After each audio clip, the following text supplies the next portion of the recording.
I call on the representative. La parole est maintenant à la délégation du Maroc. Merci beaucoup, Monsieur le Président. Comme mon collègue algérien qui vient de prendre la parole, je dirais que ce n'est pas de gaieté de cœur que je prends la parole pour lui répondre. D'ailleurs, la tradition a toujours voulu que le Maroc n'utilise jamais son droit de réponse suite au discours de l'Algérie sœur, mais réagit à leur jérémiade. Monsieur le Président, mon collègue algérien a bien voulu nous présenter les condoléances et la solidarité de son pays. J'aurais tant voulu, chers collègues, que les moments qui traversent le Maroc, le deuil de ses familles, les décès, les milliers de morts, les milliers de blessés, les destructions, vous auraient incité à garder le silence, à respecter le moment et, comme vous le dites, à être solidaire. On ne peut pas verser des larmes de crocodile et en même temps attaquer un pays qui vit toujours dans un drame. Vous manifestez votre solidarité, votre soutien, mais en même temps, vous injectez votre venin. Vous insultez les morts. Vous insultez les Marocains. Ça fait 50 ans que vous nous rabâchez ces choses-là. Ça fait 50 ans que vous dites que vous n'êtes qu'une partie neutre, qui n'est pas partie prenante. Ça fait 50 ans que vous prétendez défendre un principe. Mais qui êtes-vous, l'Algérie? Qui êtes-vous, Monsieur le Président, Monsieur l'ambassadeur, si vous n'êtes pas partie prenante? Qui vous a incité à prendre la parole si vous n'êtes pas partie prenante? Nous avons entendu cet après-midi plusieurs délégations qui ont usé de leur droit de réponse. Mais c'est des délégations qui ont des différends directs. L'Algérie, pourquoi a-t-elle pris la parole? Parce qu'elle est neutre? Parce qu'elle n'est pas partie prenante? Parce que juste elle défend un principe? Parce qu'elle défend le référendum? Mais vous commettez énormément de distorsions historiques. Vous faites preuve d'ignorance de ce qu'a fait les Nations Unies. Vous parlez de référendum et vous parlez des résolutions du Conseil de sécurité. Vous avez oublié que le Conseil de sécurité, ça fait pratiquement 23 ans qu'il ne parle plus de référendum. Vous parlez du principe de l'autodétermination. Mais vous êtes comme un avocat commis d'office qui prétend défendre le droit et le principe et en même temps il le viole. Si le principe de l'autodétermination est si cher à votre cœur, si cher à votre esprit, si lié à votre histoire, à votre ADN, pourquoi vous ne l'appliquez pas chez vous? Il y a un peuple qui existait avant l'État algérien, qui revendique son droit à l'autodétermination depuis des décennies, le peuple kabyle. Vous lui refusez ce que vous voulez offrir à des populations qui revendiquent leur marocanité. Vous parlez de peuple sahraoui. Pourquoi vous fermez les camps? Pourquoi vous ne les ouvrez pas? Pourquoi vous interdisez au HCR de procéder à leur enregistrement si vous n'êtes pas partie prenante? Voyez, monsieur le cher collègue,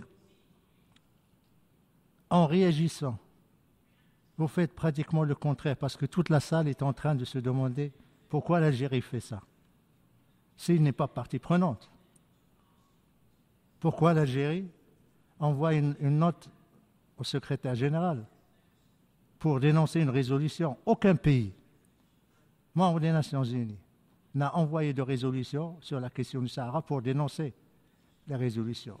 Et aucun pays n'envoie de résolution, de lettre pour dénoncer une résolution qui ne le concerne pas directement. Pourquoi vous refusez de participer aux tables rondes? Qui est cité dans les résolutions du Conseil de sécurité? C'est vous, l'Algérie. Parce que vous êtes partie prenante, le Conseil de sécurité, vous ne voulez pas l'entendre. Vous choisissez entre les résolutions du Conseil de sécurité ce que vous voulez et vous laissez de côté le reste. Vous parlez de partition.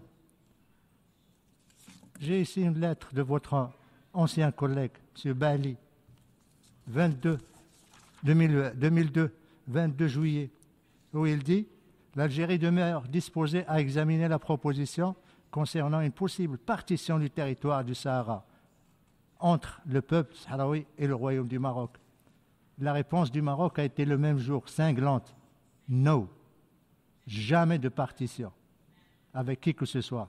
Jamais de division du peuple, des populations du Maroc, de leur région du Sud. » Vous distorsionnez l'histoire et vous voulez paraître comme une partie qui n'a pas d'intérêt direct, mais vous êtes concerné, vous êtes responsable.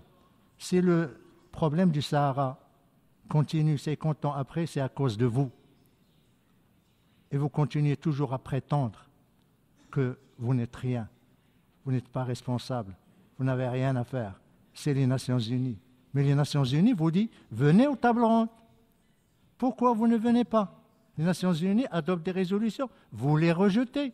Vous parlez des résolutions de l'Assemblée générale, les dernières résolutions depuis des décennies ne parlent pas de référendum. Vous êtes en train d'induire en erreur, de mentir à l'Assemblée générale, mentir à la communauté internationale.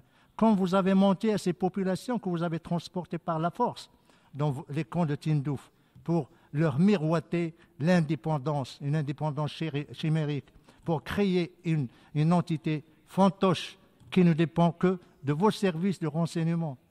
Voilà l'Algérie. L'Algérie qui présente ses condoléances et qui exprime sa solidarité. Mais en même temps, c'est l'Algérie qui veut saper l'unité du Maroc. C'est l'Algérie qui, depuis 50 ans, ne fait que armer, financer, diriger un mouvement séparatiste, groupe armé, qui a en plus des connexions avec le terrorisme international. J'aurais souhaité, mon frère algérien, un peu plus de décence, un peu plus de respect, ne serait-ce que pour, c'est pas pour les victimes du séisme récent, ne serait-ce que pour les Marocains qui ont versé leur sang, pour votre indépendance.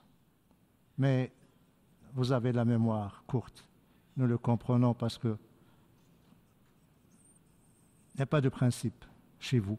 Il n'y a ni le principe de bon voisinage, ni le principe de respect, ni le principe de règlement pacifique des différends, ni le principe, ou plutôt le courage d'assumer vos actes, d'assumer votre politique, d'assumer votre agenda destructeur, déstabilisateur de la région. Voyez autour de vous, qu'est-ce qui se passe? La déstabilisation totale, l'instabilité.